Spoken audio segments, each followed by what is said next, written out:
Abacuque. Capítulo 1. A pronúncia visionada por Abacuque, o profeta. Até quando, ó Jeová, terei de clamar por ajuda e tu não ouvirás? Até quando clamarei a ti por socorro contra a violência e tu não salvarás? Por que me fazes ver o que é prejudicial e continuas a olhar para a mera desgraça? E por que há assolação e violência diante de mim? E por que vem a haver altercação?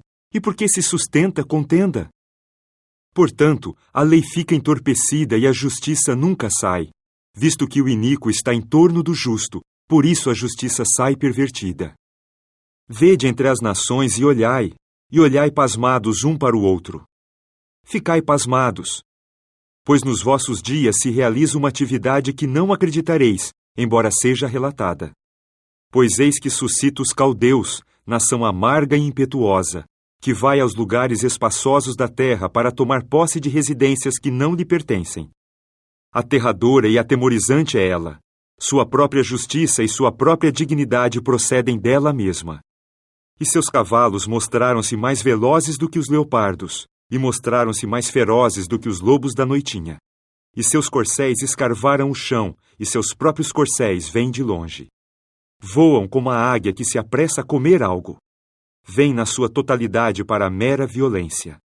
A reunião das suas faces é como vento oriental, e ajunta cativos como areia. E ela, da sua parte, faz troça dos próprios reis, e os dignitários são algo risível para ela. Da sua parte, ri-se até mesmo de cada praça forte, e amontoa pó e a captura. Naquele tempo, certamente avançará como o vento e passará, e tornar-se-á realmente culpada. Este seu poder se deve ao seu Deus. Não és tu desde outrora, ó Jeová? Ó meu Deus, meu santo, tu não morres. Ó Jeová, fixaste-a para o julgamento. E tu, ó rocha, fundaste-a para a repreensão. És de olhos puros demais para ver o que é mal, e não podes olhar para a desgraça. Por que olhas para os que agem traiçoeiramente, calando-te quando o iníquo engole aquele que é mais justo do que ele? E por que fazes o homem terreno igual aos peixes do mar, igual às coisas rastejantes sobre as quais ninguém domina? Todos estes ele trouxe para cima com um mero anzol. Arrasta-os com a sua rede de arrasto e ajunta-os na sua rede de pesca. Por isso ele se alegra e jubila. Por isso oferece sacrifício à sua rede de arrasto e faz fumaça sacrificial para a sua rede de pesca. Pois, por meio delas é bem azeitado o seu quinhão e seu alimento é saudável. É por isso que esvaziará sua rede de arrasto e terá de matar continuamente nações, não tendo nenhuma compaixão. Capítulo 2. Vou ficar de pé no meu posto de vigilância, e vou ficar postado sobre o baluarte, e estarei vigiando para ver o que ele há de falar por mim, e o que hei de replicar à minha repreensão. E Jeová passou a responder-me e a dizer: Escreve a visão e assenta-a de modo claro em tábuas, para que aquele que a lê alto possa fazê-lo fluentemente. Porque a visão ainda é para o tempo designado, e prossegue arfando até o fim, e não mentirá. Ainda que se demore, continua na expectativa dela, pois cumprir-se-á sem falta, não tardará. Eis que a sua alma ficou inchada, não tem sido reta no seu íntimo. Mas, quanto ao justo, continuará a viver pela sua fidelidade. E deveras, visto que o vinho age traiçoeiramente, o varão vigoroso é pretensioso. E não atingirá seu alvo, aquele que ampliou a sua alma como o Seol, e que é como a morte e não pode ser saciado. E ele continua a juntar a si todas as nações, e reúne a si todos os povos. Não encetarão estes mesmos, todos eles, uma expressão proverbial sobre ele e uma alusão a ele, insinuações contra ele? E dir-se-á: Ai daquele que multiplica o que não é seu! Oh, até quando? E que se endivida pesadamente. Não se levantarão repentinamente os que reivindicam juros de ti, e não acordarão os que te sacodem violentamente, e não te tornará certamente para eles algo a ser rapinado? Porque tu mesmo assolaste muitas nações, todos os remanescentes dos povos te assolarão, por causa do derramamento de sangue do gênero humano e da violência feita à terra, à vila e a todos os que moram nela. Ai daquele que obtém lucro vil para sua casa, a fim de colocar seu ninho no alto, para estar fora do alcance do que é calamitoso.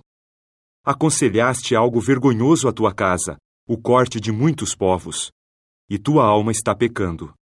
Pois de dentro da parede clamará em queixume a própria pedra, e do madeiramento lhe responderá o próprio caibro. Ai daquele que constrói uma cidade com derramamento de sangue, e que estabeleceu firmemente uma vila por meio de injustiça. Ora, não é da parte de Jeová dos exércitos que os povos labutam apenas para o fogo, e que os grupos nacionais se cansam meramente em vão? Pois a terra se encherá do conhecimento da glória de Jeová, assim como as próprias águas cobrem o mar.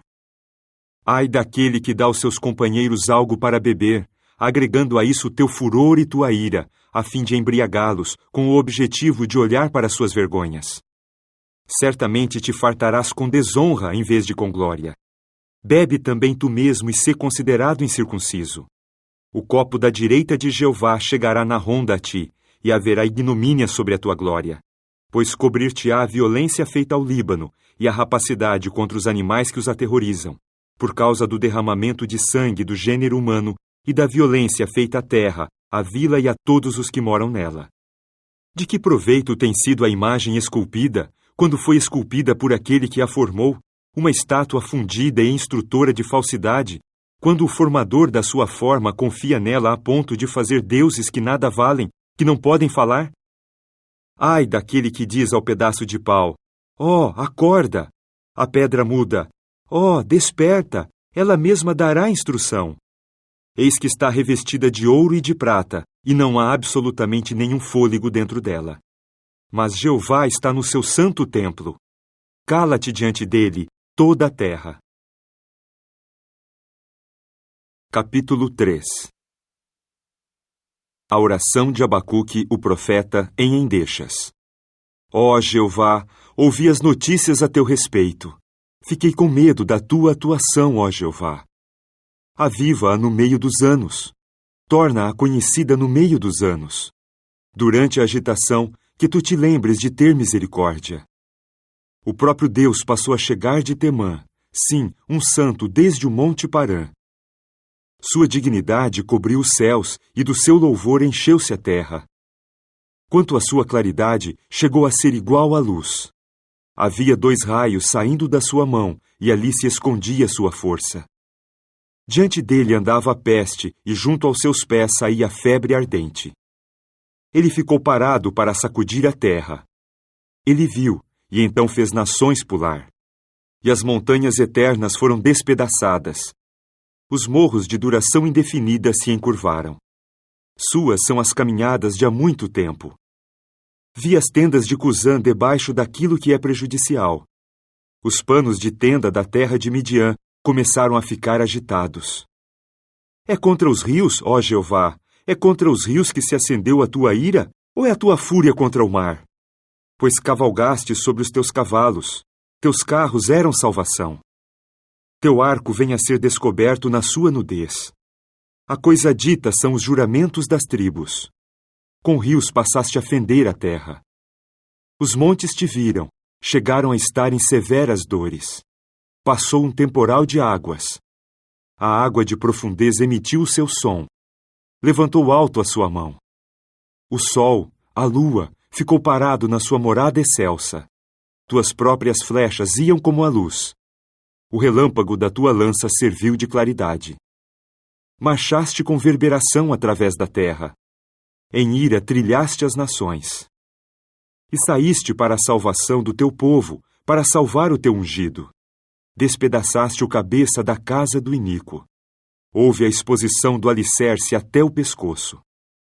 Com os seus próprios bastões furaste a cabeça dos seus guerreiros, quando avançaram tempestuosamente para espalhar-me.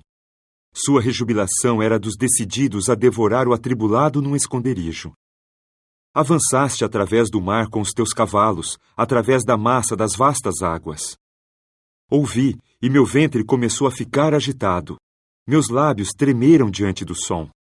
A podridão começou a penetrar-me nos ossos, e eu estava agitado na minha situação de aguardar tranquilamente o dia da aflição, a sua vinda sobre o povo, para que ele os acometesse.